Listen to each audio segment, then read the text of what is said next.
Hey everybody, it's Bill back in the old space because it's just more handy. I just got back from the record show and I'm going to show you some finds that I got.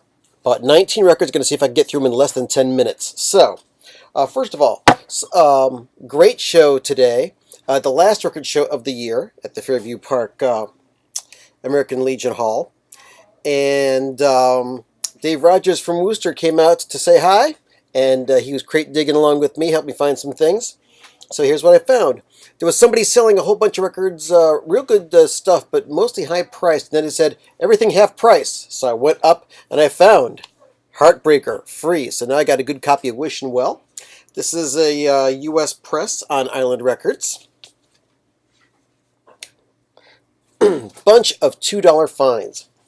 Simple Minds, Life in a Day. This is on U.S. A&M. U.S. Virgin, okay, through Atlantic Records. This came out in 1982. Got an ECM pick, $2. Mike Eisherman, Artland, and the name of the album is We Begin.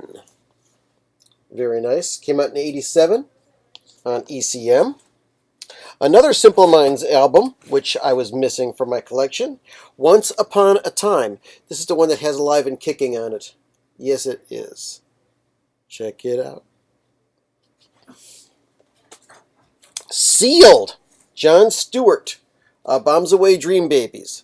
Has many a member of Fleetwood Mac on this album. Just got to find the right way to get, but yeah, still sealed. Looks like it's the original seal. My wife said, aha, is it a sealed or is it a resealed record? You got to be careful because people do have things that they can reseal records with. I have the stuff to reseal records. I never do that though. But I'll show you how you can reseal a record sometime. Use your powers for good, not for evil. Filling out my Joe Walsh collection with The Confessor on the Asylum label. No, Warner Brothers. It's got a nice inner on it. Keep an eye out for you. Lazarus. Got a Motown classic, Love Child by Diana Ross and the Supremes.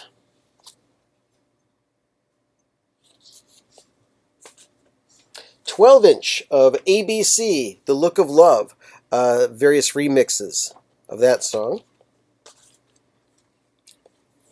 Tom Petty and the Heartbreakers. Southern accents to fill out my Tom Petty collection. Found myself some Manfred Mann's Earth Band, Solar Fire on the Polydor label. And let's see, in very good shape. The Flock, Dinosaur Swamps. I think this is their second album. It's got a cool tune on it called Big Bird. Look at that inner gatefold. Very cool. And of course, the sleeve itself. Very nice.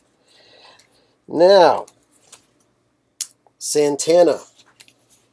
A replacement copy of Abraxas because mine, I'm still trying to replace records that were lost in a flood a long time ago. So this is in a real good copy, even though it is a 70s red and orange Columbia. More Santana coming up later on, but first, this little novelty. Environments.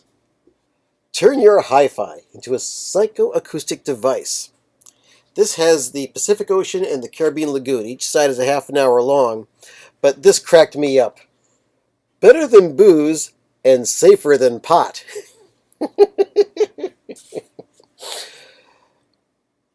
Make your own joke. All right. A grail for me. Red Rubber Ball by The Circle.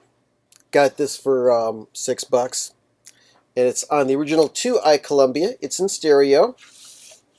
Check it out. Very nice. A 60s classic. Finally got myself a copy of Pink Floyd's The Wall to replace my original. Only $6. Not a scratch on the thing, not a scuff on it. Very happy about this. Don't know if it's got the original sleeves.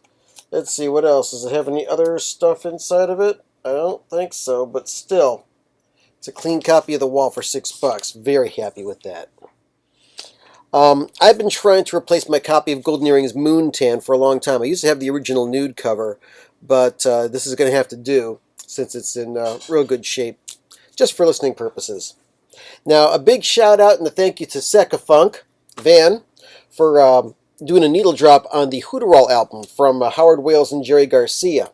It would have been nice to find a Ryko analog version of that, because that was re-released on the Ryko label. But somebody did have an original copy of it. It was so funny. I'm going through, and this guy's got a lot of really cool stuff. And said, "You ever heard of an album called Hooteroll by Howard Wales and Jerry Garcia?" And boom, it comes right up in my hands. Gatefold. Here, I'll show you the gatefold. Right there, just like Van did. And this is on the Douglas 5 label, which I believe was put out by CBS. So I was really, really psyched when Van played this on his videos, so I'm glad I picked it up.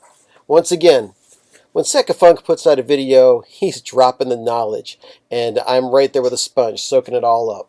Okay, back to Santana, the last two records of the bunch.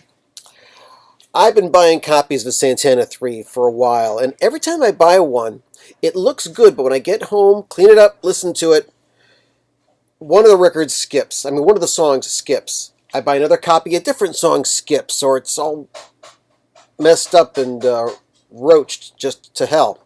So, found a real clean copy of this, and it looks good. Santana 3. Great label. And then I'm talking with some guy, telling him about Frank Zappa's Hot Rats and the different versions of it that are available. And he sees me comparing copies of Santana 3 with somebody.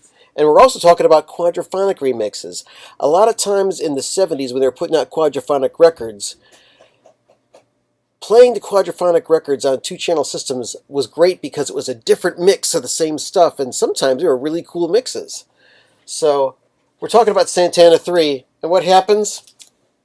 He pulls out this quad mix of this album right here that I was just showing you. So this was $8. I had to buy it. He also had a quadraphonic copy of Santana's Caravanserai. He was selling that for $15. I had spent enough money already because I got Black Friday coming up. So that's my haul from the record show today, the last one of the year. Looking forward to the next one in February of 2013. So, thanks for watching. If you went to a record fair, please show your finds. And keep it going here in the vinyl community. Much love to everybody. Had a great time. Hope you did too.